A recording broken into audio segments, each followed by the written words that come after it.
Supu ya mtaa, sikujua ni mwisho.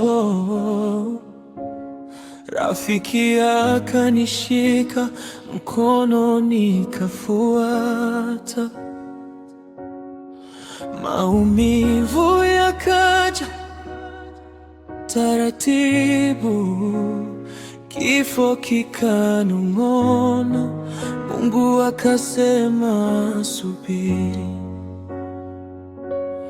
15:9 kazini nipo, nikakata kwanza, moyo kuwa tayari. Nikanywa kidogo, dunia ikabadilika. Tumbo likalia, macho yakaniona mbali. Hospitali zikachoka kunitazama.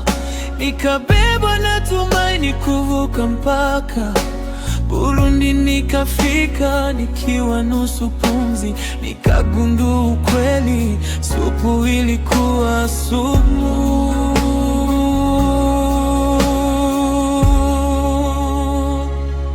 Nipo hai kwa neema, si kwa sababu. Miezi miwili ya machozi, sikufa. Kwa Abigail na Arevina nikalalamika, Mungu akanirudisha, akanipa nafasi.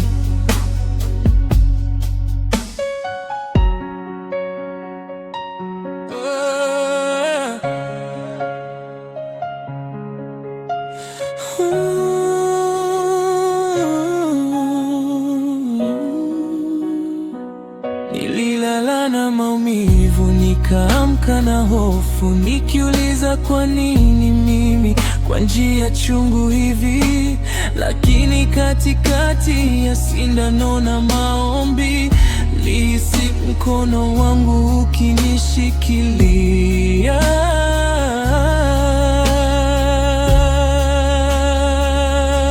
Nipo hai kwa neema,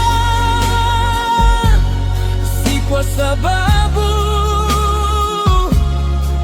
Nilirudi duniani nikiwa nimevunjika.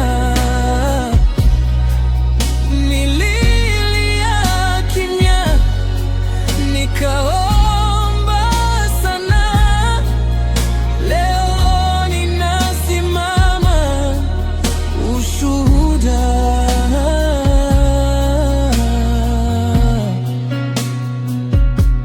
Kwa nini mauti ije kupitia chakula? Kwa nini machozi yaje kabla ya furaha? Nilofia kumuacha mtoto na mke, lakini bado nasema asante Mungu. Nipo hai, vax sumu.